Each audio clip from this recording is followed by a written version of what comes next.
ಜಮ್ಮು ಮತ್ತು ಕಾಶ್ಮೀರದ ಅನಂತನಾಗ್ ಜಿಲ್ಲೆಯ ಪ್ರಸಿದ್ಧ ಪ್ರವಾಸಿ ತಾಣವಾದ ಪಹಲ್ಗಾಮ್ನ ಬೈಸರನ್ ವ್ಯಾಲಿಯಲ್ಲಿ ಮಂಗಳವಾರ ಮಧ್ಯಾಹ್ನ ಭಯೋತ್ಪಾದಕರು ಗುಂಡಿನ ದಾಳಿಯನ್ನ ನಡೆಸಿದ್ರು. ಇದರಲ್ಲಿ ಇಬ್ಬರು ಕನ್ನಡಿಗರು ಮತ್ತು ಇಬ್ಬರು ವಿದೇಶಿಗರು ಸಹಿತ 30ಕ್ಕೂ ಹೆಚ್ಚು ಮಂದಿ ತಮ್ಮ ಪ್ರಾಣವನ್ನ ಬಲಿ ಕೊಟ್ಟಿದ್ದಾರೆ. ಭಯೋತ್ಪಾದಕರ ಗುಂಡಿನ ದಾಳಿಗೆ 30ಕ್ಕೂ ಹೆಚ್ಚು ಪ್ರವಾಸಿಗರು ಮೃತಪಟ್ಟಿದ್ದಾರೆ, 16 ಜನರು ಗಾಯಗೊಂಡಿದ್ರು. ಇನ್ನು ಕರ್ನಾಟಕ ಅಷ್ಟೇ ಅಲ್ಲದೆ ದೇಶದ ನಾನಾ ಮೂಲೆಗಳಿಂದ ನಾನಾ ರಾಜ್ಯದಿಂದ ಪ್ರವಾಸಿಗರು ಜಮ್ಮು ಮತ್ತು ಕಾಶ್ಮೀರಕ್ಕೆ ಹೋಗಿದ್ರು.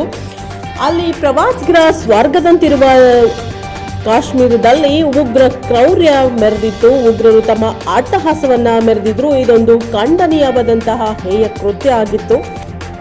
ಇನ್ನು ಕರ್ನಾಟಕದಿಂದ ಕಾಶ್ಮೀರದ ಪಹಲ್ಗಾಮ್ದಲ್ಲಿ ಉಗ್ರರ ದಾಳಿಯಿಂದ ಕನ್ನಡಿಗರಿಬ್ಬರು ಸಾವಿಗೀಡಾಗಿರುವುದು ವಿಷಾದನೀಯ ಸಂಗತಿ.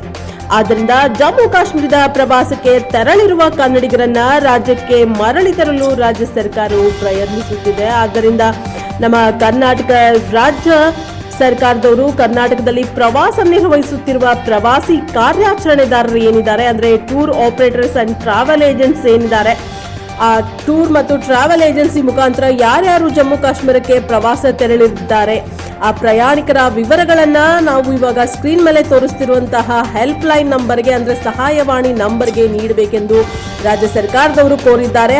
ಮತ್ತು ಜಮ್ಮು ಮತ್ತು ಕಾಶ್ಮೀರಕ್ಕೆ ಪ್ರವಾಸಕ್ಕೆ ತೆರಳಿರುವ ಪ್ರವಾಸಿಗರೇನಿದ್ದಾರೆ, ಕರ್ನಾಟಕದಿಂದ ಯಾರ್ಯಾರು ಜಮ್ಮು ಮತ್ತು ಕಾಶ್ಮೀರಕ್ಕೆ ಪ್ರವಾಸವನ್ನ ಹೋಗಿದ್ದಾರೆ, ಆ ಪ್ರವಾಸಿಗರ ಸಂಬಂಧಿಕರು ಅಥವಾ ಕುಟುಂಬದವರು ಅಥವಾ ಪರಿಚಯಸ್ಥರು ಯಾರ್ಯಾರಿದ್ದೀರೋ ಅವರು ಈ ಸ್ಕ್ರೀನ್ ಮೇಲೆ ಕಾಣಿಸ್ತಿರುವಂತಹ ನಂಬರ್ಗೆ ಕಾಲ್ ಮಾಡಿ, ಹೆಲ್ಪ್ ಲೈನ್ ನಂಬರ್ಗೆ ಅಂದ್ರೆ ಸಹಾಯವಾಣಿ ನಂಬರ್ಗೆ ಕರೆ ಮಾಡಿ ಅವರ ಪ್ರತಿಯೊಂದು ವಿವರಗಳನ್ನ ನೀಡಬೇಕು ಅಂತ ಹೇಳಿ ಕರ್ನಾಟಕ ಸರ್ಕಾರದವರು ಕೇಳ್ಕೊಂಡಿದ್ದಾರೆ.